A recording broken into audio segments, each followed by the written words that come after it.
খারাপ লাগতেছে আমার কথা, লাগবেই খারাপ, লাগবেই খারাপ। আজকের সন্তান বাস্তবতা বলতেছি, আজকের সন্তান বন্ধুকে যতটা মূল্যায়ন করে বাবাকে ততটা মূল্যায়ন করে না। কথা বলেন ঠিক কিনা? বড় দুঃখ হয়, আফসোস হয়। এক পাশে বাবা, আরেক পাশে বন্ধু। বাবা বলে রাত 10টার পরে বাহিরে থাকবি না, বন্ধু বলে 10টার পরে বারবিকিউ পার্টি দেব। বাবা বলে 10টার পরে বাহিরে থাকবি না, আর বন্ধু বলে 10টার পরে বারবিকিউ পার্টি দিব। সন্তান বাবার কথাটাকে অগ্রাহ্য করে, বাবার কথাটাকে অমান্য করে, আর বন্ধুর কথাটাকে মেনে নেয়। রাত 10টার পরে ঠিকই সে যে কোনো মূল্যে যে কোনো উপায়ে ওই বারবিকিউ পার্টির মধ্যে অংশগ্রহণ করে। কথা বলেন ঠিক না?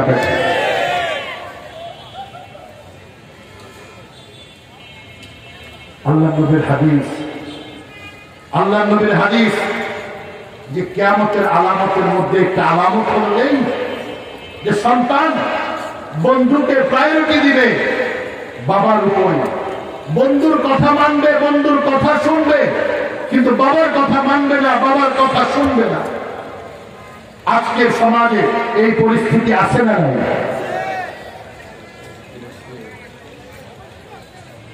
আজকের সমাজে এই পরিস্থিতি আছে না?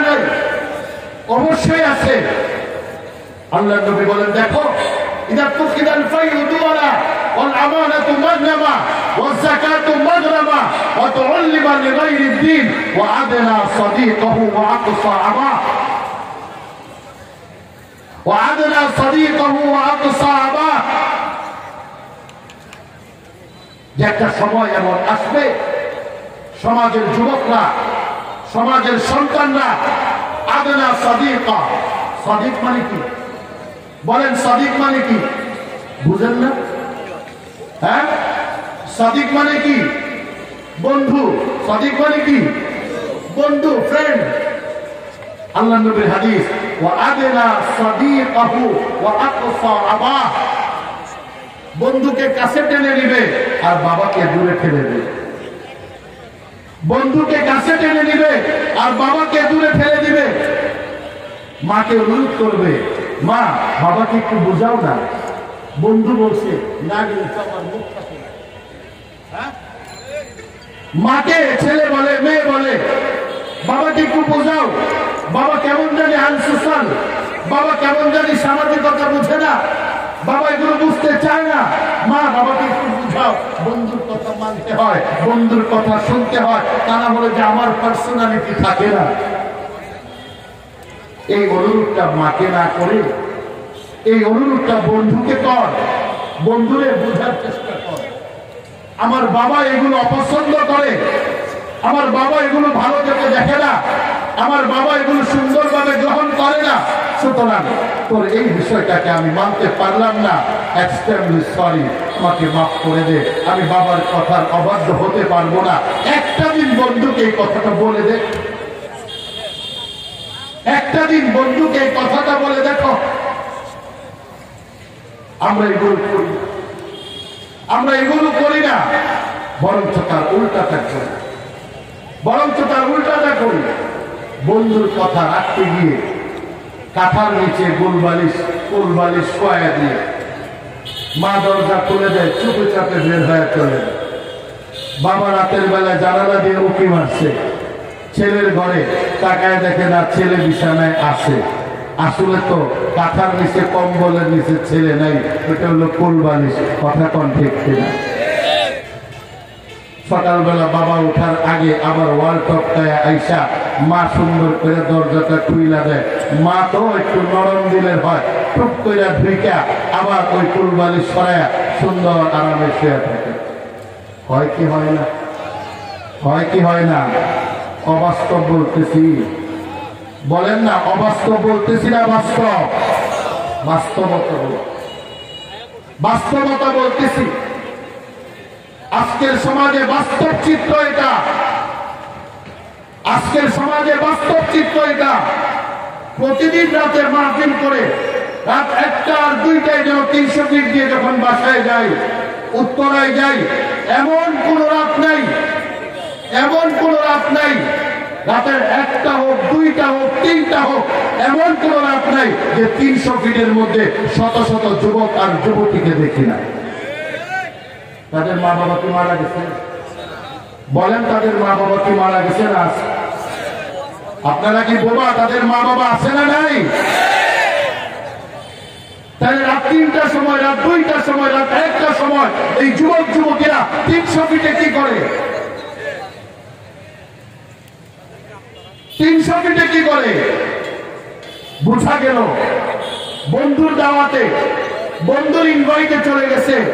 অথচ পৃথিবীর কোন মা বাবা, সচেতন কোন মা বাবা, দিনদারি থাকুক আর না থাকুক, আমল ভালো হোক আর না হোক, কোন মা বাবা রাতের বেলায় সন্তান বাহিরে থাকবে আর এটাকে নিরাপদ বোধ করবে, নিরাপত্তা মনে করবে, কখনো হতে পারে না। কথা বলেন ঠিক কিনা? কিন্তু হচ্ছে তো এটাই, হচ্ছে তো এটাই। আল্লাহর নবী বলে ওয়াযাহারাতিল কায়নাতু ওয়াল মাআযিব। আল্লাহ নবী বলেন ওয়াযাহারাতিল কায়নাতু ওয়াল মাআযিব। হ্যাঁ দুনিয়ার মানুষ, পৃথিবীতে একটা সময় এমন আসবে যে যুবকরা গান বাজনার পিছনে পাগল হয়ে পড়বে। ব্যাপকভাবে গান বাজনার অনুষ্ঠান হবে, ব্যাপকভাবে গান বাজনার বিনোদনের ব্যবস্থা হবে। আমি বড় আশ্চর্য হইলাম, আমি বড় অবাক হইলাম। আজকে আমার কাছে অথেন্টিক ভাবে এই তথ্যটা আসছে যে মাদকদের ইতিহাসে, ইতিহাস ব্রেক করে ফেলেছে এমন একটা গানের অনুষ্ঠানের আয়োজন সম্প্রতি কে বা কারা যেন এটার আয়োজন করেছে। কথা বলেন, করছে কি করে নাই? করছে কি করে নাই? কি করেন আপনারা? কি করেন আপনারা? কিয়ামতের আলামত এগুলো। আল্লাহ নবী বলেন ওয়াযাহারাতিল কায়নাতু ওয়াল মাআযিব, ওয়াযাহারাতিল কায়নাতু ওয়াল মাআযিব। গান বাজনা বাড়বে। আজকে আমাদের প্রত্যেকের পকেটের মধ্যে গান বাজনা ভরা আছে না? আজকের যুব সমাজের ধ্বংসের সবচাইতে বড় কারণ, সবচাইতে বড় মাধ্যম হলো মোবাইল। মোবাইলের কারণে আত্মহত্যা করে এমন ছেলে মেয়েও পাওয়া যায়, আছে না? মোবাইল কিনে দেয় না, এই জন্য আত্মহত্যা করে ফেলে। মুহতারাম হাজিরিন, সন্তানকে এমন ভাবে গড়ে তোলেন, সন্তানকে এমন ভাবে গড়ে তোলেন যেন আপনার সন্তানটা আপনার চোখের শীতলতা হয়। সন্তানকে এমন ভাবে গড়ে তোলেন, সন্তানটাকে দেখলেই যেন আপনার হৃদয়ের মধ্যে একটা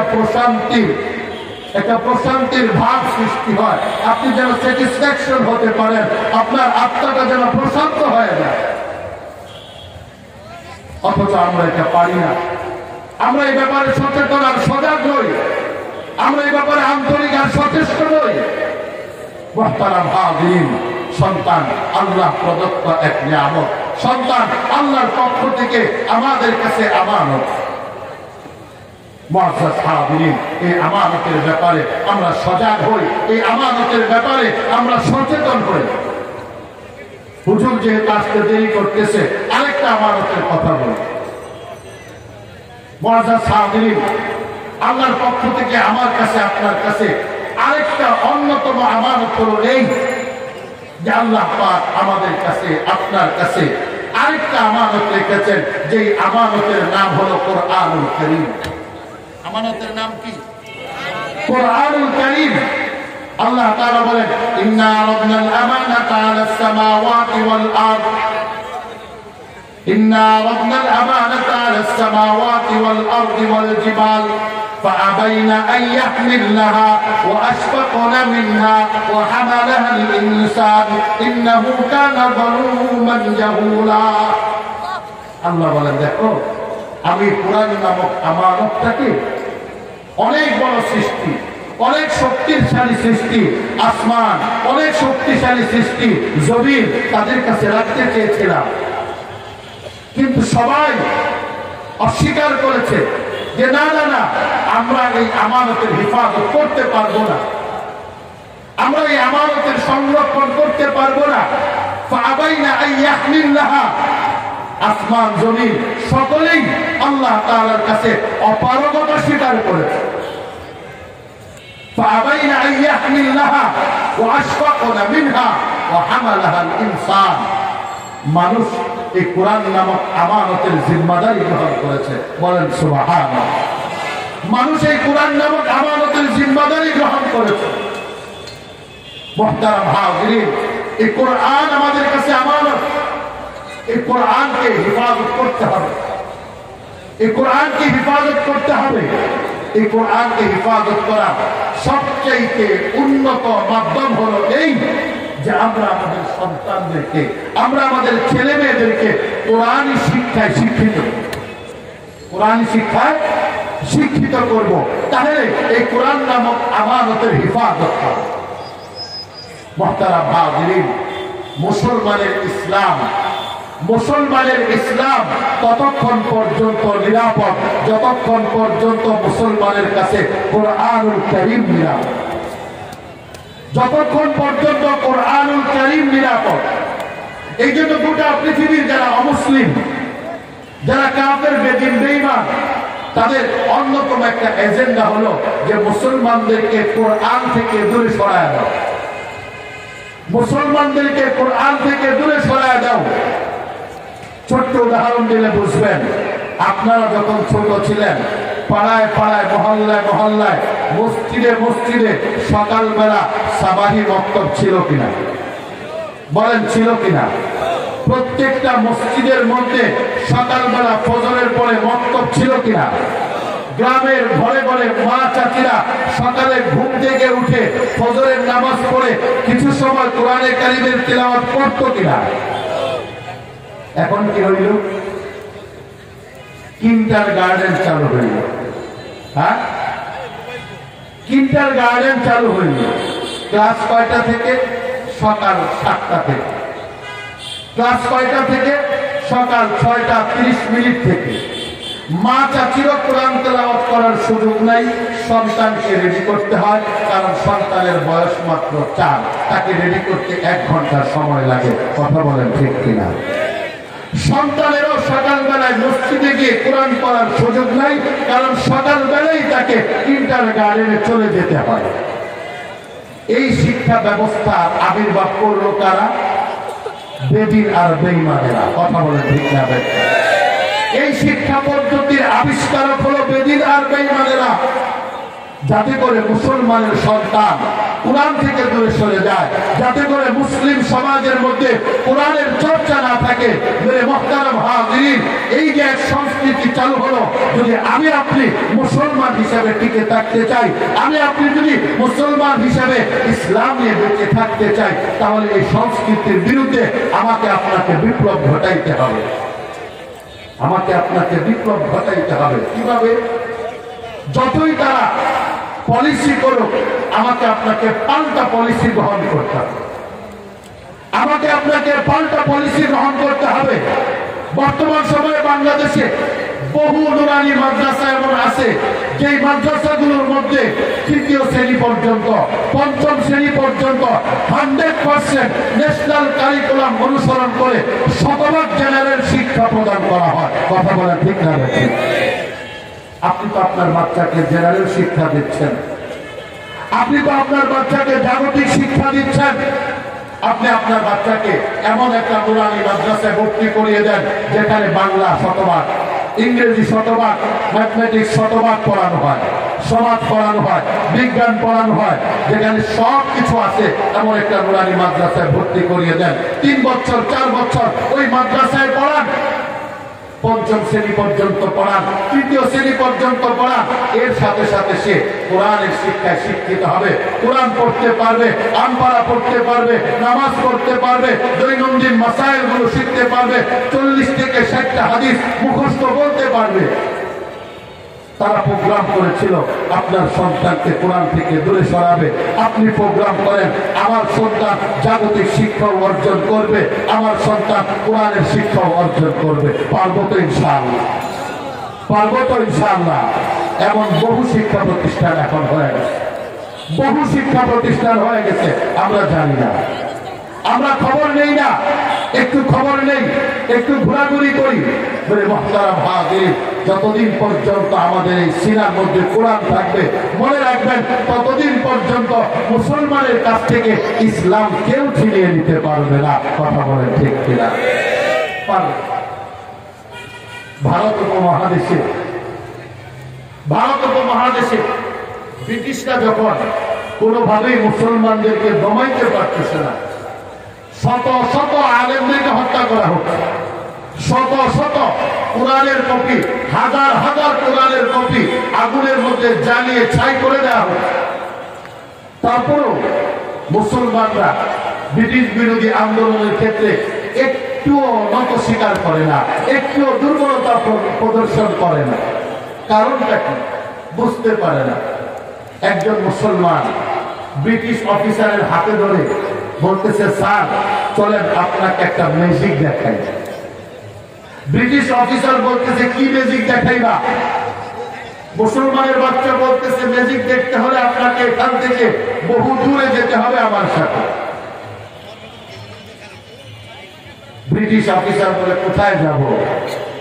মুসলমান বলে, ওই দূরের অজপাড়া গায়ে। ঠিক আছে চলো দেখি তুমি কি ম্যাজিকটা আজকে আমাকে দেখাও। মুসলমানের বাচ্চা ওই ব্রিটিশ অফিসারকে নিয়ে গেলেন শহর থেকে দূরে, বহু দূরে।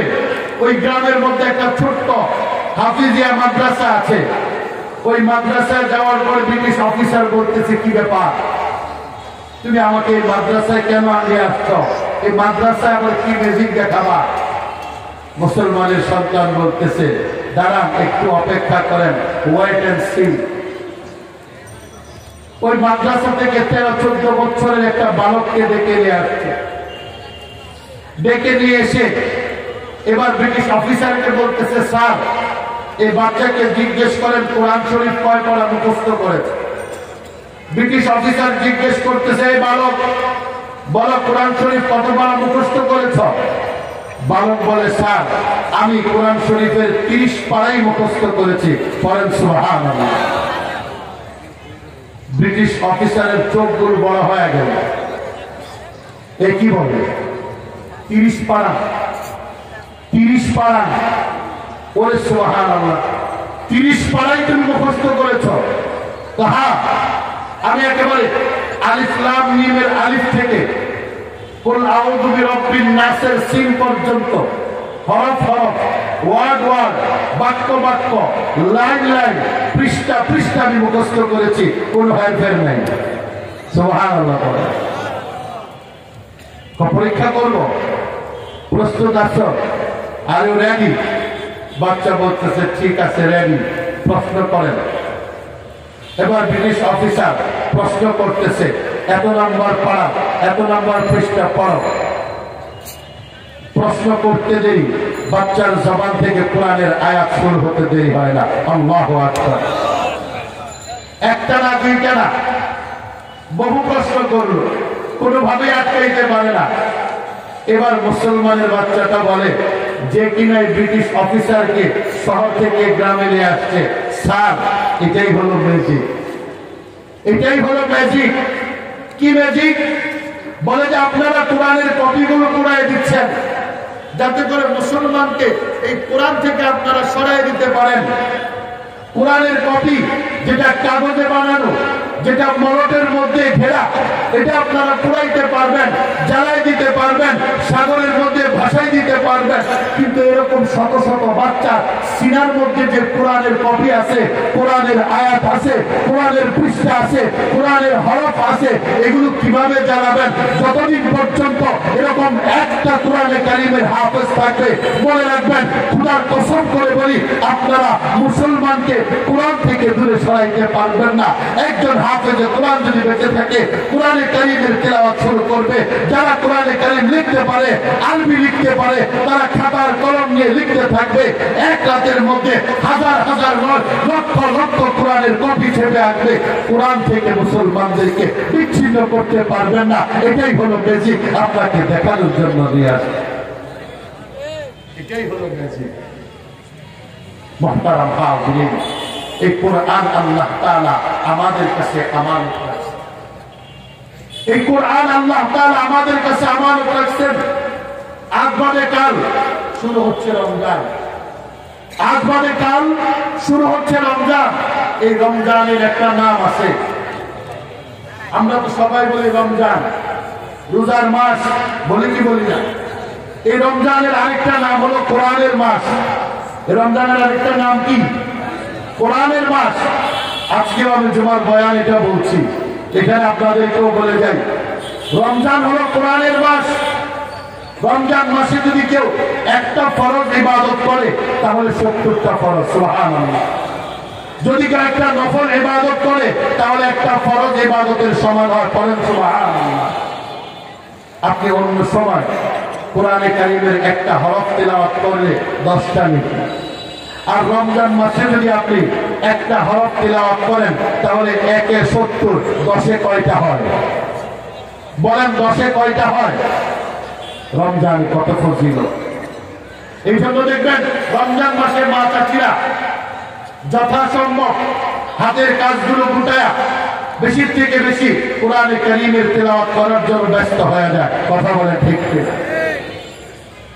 আমরা যারা যুবকরা আছি, আমরা যারা প্রাপ্ত বয়স্ক মুরব্বীরা আছি, আমরা যারা বার্ধক্যে উপনীত মুরব্বীরা আছি, আমরা কোরআনে কারীমের তেলাওয়াতের প্রতি অতটা সচেষ্ট আর সচেতন নই যতটা আমাদের ঘরের মহিলারা।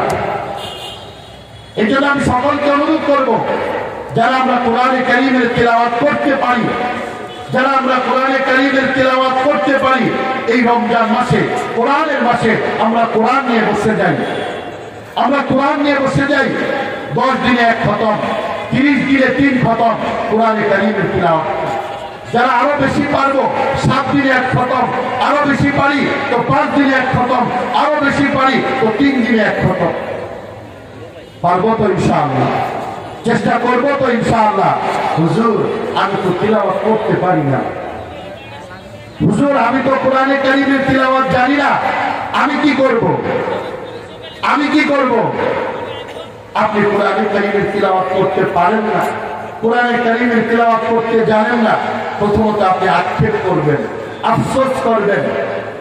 আক্ষেপ আর আফসোস করলেও লাভ আছে। আক্ষেপ আর আফসোস করলেও কি আছে? লাভ আছে। হুজুর আক্ষেপ আর আফসোস করলে আবার কি লাভ? আক্ষেপ আর আফসোস করলে কি লাভ? হযরত ফরিদুদ্দীন মুবারক রাহমাতুল্লাহি আলাইহি, আব্দুল্লাহ ইবনে মুবারক রাহমাতুল্লাহি আলাইহি জগৎ বিখ্যাত আল্লাহর ওলি, দুনিয়া থেকে চলে গেছেন। দুনিয়া থেকে চলে গেছেন। উনি যখন দুনিয়া থেকে চলে গেছেন, স্বপ্নে, ভালোভাবে শোনেন, স্বপ্নে ওনার এক মুরিদ ওনাকে দেখতেছেন যে উনি জান্নাতে আছেন। সুবহানাল্লাহ। জিজ্ঞেস করলেন, হুজুর কেমন আছেন? আল্লাহ তাআলা আপনার সাথে কেমন মুআমালা করতেছে? আব্দুল্লাহ ইবনে মুবারক রাহমাতুল্লাহি আলাইহি বলে, আল্লাহ তাআলা আমার সাথে খুব ভালো আচরণ করতেছে, আমাকে জান্নাতের মেহমান বানিয়েছে। মাশাআল্লাহ, আলহামদুলিল্লাহ। আরেকদিন স্বপ্ন দেখলেন, একই প্রশ্ন একই উত্তর। আরেকদিন স্বপ্ন দেখলেন, একই প্রশ্ন একই উত্তর। তবে আজকে উত্তরের সাথে আরেকটা সংযুক্তি দিলেন। কি সেই সংযুক্তি? আব্দুল্লাহ ইবনে মুবারক রাহমাতুল্লাহি আলাইহি বলে, জানো আমি তো ভালো আছি, আমি তো সুখে আর স্বাচ্ছন্দ্যে জান্নাতেই আছি, তবে আমার চেয়ে ভালো আছে আমার প্রতিবেশী একজন কামার। আমার প্রতিবেশী একজন, বলেন না, আমার প্রতিবেশী একজন কামার। বুঝেন? কামার বুঝেন? লোহার কর্মকার। কামার মানে কি? লোহার কর্মকার। লোহা দিয়ে যারা দৈনন্দিন প্রয়োজনীয় জিনিসপত্র বানায়, দা, কোড়াল, কন্টি, কাঁচি, এগুলো, এদেরকে কি বলে? কামার। এখন ছাত্র অবাক হয়ে গেল, কি ব্যাপার? আপনি এত বড় আলেম, জগৎ বিখ্যাত আলেম, জগৎ বিখ্যাত বুজুর্গ, আপনি ভালো আছেন, ভালো থাকবেন, এটাই স্বাভাবিক, কিন্তু কামার আপনার চাইতে ভালো কিভাবে? আমার আপনার চেয়ে ভালো কিভাবে, এটা তো বুঝলাম না। এর মধ্যেই স্বপ্নের সমাপ্তি। পরদিন সকালবেলা ছাত্র চলে গেছে, মুরিদ চলে গেছে ওই কামারের বাড়ির সন্ধানে। কামারের বাড়ি খুঁজে বের করছে, তালাশ করে বের করছে। কামারের বাড়িতে গিয়ে কামারের বিবির সাথে কথোপকথন করছে। আপনার স্বামী কি কোন আলেম ছিল? কয় না। বুজুর্গ ছিল? কয় না। অনেক ইবাদত করত? কয় না। তাহলে কিছুই করতো না। কামার মানুষ করবো কি? দা কুড়ালো, খুঁটে এগুলো বানাইতো। কয় না, একটা কিছু তো অবশ্যই করতো। বলেন না সেইটা কি? কয় না ভাই, আমি তেমন কিছু জানি না যে আমার স্বামী এমন ব্যতিক্রম কিছু স্পেশাল কিছু করছে বলে আমার জানা নেই। একটু ভেবে চিনতে বলেন, একটু চেষ্টা করেন মনে করার এমন কিছু আছে কি? অনেক চেষ্টা করার পর বলতেছে না, তেমন কিছু পাই না। তবে একটা কাজ উনি করতো, ওটা তো তেমন ব্যতিক্রম কিছু না, অস্বাভাবিক কিছু না, সাধারণ একটা কাজ। মুরিদার ছাত্র জিজ্ঞেস করে বলেন না সেই কাজটা কি? কাজটা হলো আমার স্বামী, আমাদের ঘরে তো পাকা পায়খানা নেই। আমাদের ঘরে কি নাই? পাকা পায়খানা নাই। ঘরের বাহিরে ওই দূরে কাঁচা পায়খানা। তো রাতের বেলায় শেষ রাতের দিকে আমার স্বামী ওই কাঁচা পায়খানায় যখন তার জরুরত সারার জন্য যেত, বাথরুম করার জন্য যেত, আসা যাওয়ার সময় দেখতো প্রতিবেশী একজন আলেমের বাড়ি, নাম তো জানে না, সাধারণ মহিলা বলতেছে আমাদের প্রতিবেশী একজন আলেম আছে, ওই আলেমের বাড়ির ছাদের মধ্যে আমার স্বামী তাকায় থাকতো আর আফসোস করতো। কি দেখে আফসোস করতো? যে ওই আলেম সাহেব রাতের শেষ ভাগে ওই ছাদের মধ্যে দাঁড়ায় দাঁড়ায় নামাজ পড়তো, কান্নাকাটি করতো। আমার স্বামী ওই ওয়াশরুমে বাথরুমে আসা যাওয়ার সময় আফসোস করতো, আক্ষেপ করতো, আহারে আমি সারাদিন কামারের কাজ করার কারণে আমার শরীরটা এত দুর্বল হয়ে পড়ে, এত দুর্বল হয়ে পড়ে, আমার ইচ্ছা থাকা সত্ত্বেও আমি রাতের শেষ ভাগে এই আলেমের মতো আল্লাহর সামনে দাঁড়াইতে পারি না। এই আফসোস করতো আর কান্নাকাটি করতো। এই একটা কাজ আমার স্বামী করতো, কিন্তু এটা তো তেমন কিছু না। এবার মুরিদার ছাত্র বলে, আহা, আপনার স্বামীর ভিতরে যে আক্ষেপ আর আফসোস ছিল, এটার বদৌলতে আল্লাহ তাআলা আপনার স্বামীকে প্রতিবেশী ওই আলেমের চাইতে আরো বড় জান্নাত, আরো বড় মেহমানদারি, আরো বড় সুখের ঠিকানা দান করেছেন। সবাই বলে সুবহানাল্লাহ। এই জন্য প্রিয় ভাইরা আমার, যাদের কোরআনে কারীমের তিলাওয়াত জানা নাই, আমরা সর্বপ্রথম কি করব? বলেন কি করব? আফসোস করব, আক্ষেপ করব, আহা তিলাওয়াত করতে পারি না, আহা আমি তিলাওয়াত করতে জানি না। এর পাশাপাশি কোরআনে কারীমের তিলাওয়াত শেখার জন্য চেষ্টা করব। হুজুর বয়স হয়ে গেছে, জিহ্বাটা বাড়ি হয়ে গেছে, বলতে পারি না, বলি একটা তো বের হয় আরেকটা, বলি একটা তো বের হয় আরেকটা। মুআজ্জাজ সাহাবী একটু বোঝার চেষ্টা করেন। হযরত আবু বকর সিদ্দিক রাদিয়াল্লাহু তাআলা আনহু যে বয়সে মুসলমান হয়েছিলেন, ওই বয়সটা 40-এর উপরে ছিল। ওই বয়সটা 40-এর উপরে ছিল। 40-এর উপরে গিয়ে যদি মুসলমান হয়, নিশ্চিতভাবে কোরআনে কারীম শিখছে 40-এর আগে না পরে? বলেন না আগে না পরে? অবশ্যই পরে। হযরত আমির হামজা রাদিয়াল্লাহু তাআলা আনহু আল্লাহর নবীর আপন চাচা, আল্লাহর নবীর চাইতে বয়সে বড়। আল্লাহর নবী নবুয়ত প্রাপ্ত হয়েছেন 40 বছর বয়সে। আল্লাহর নবী নবুয়ত প্রাপ্ত হওয়ার পরেই তো কোরআনে কারীম আসা শুরু করছে। আর কোরআনে কারীম যখন আসা শুরু করছে, তখনই তো সাহাবায়ে কেরাম শিখা শুরু করছে। আল্লাহর নবীর সাহাবী হযরত আমির হামজা রাদিয়াল্লাহু তাআলা আনহু কোরআনে কারীম শিখা শুরু করছেন 40 বছর বয়সের পরে। এরকম অসংখ্য সাহাবী যারা 40-এর পরে গিয়ে কোরআনে কারীম শিখা শুরু করছেন, ওনারা যদি 40-এর পরে গিয়ে কোরআনে কারীম শিখতে পারে, আমি আপনি কেন পারবো?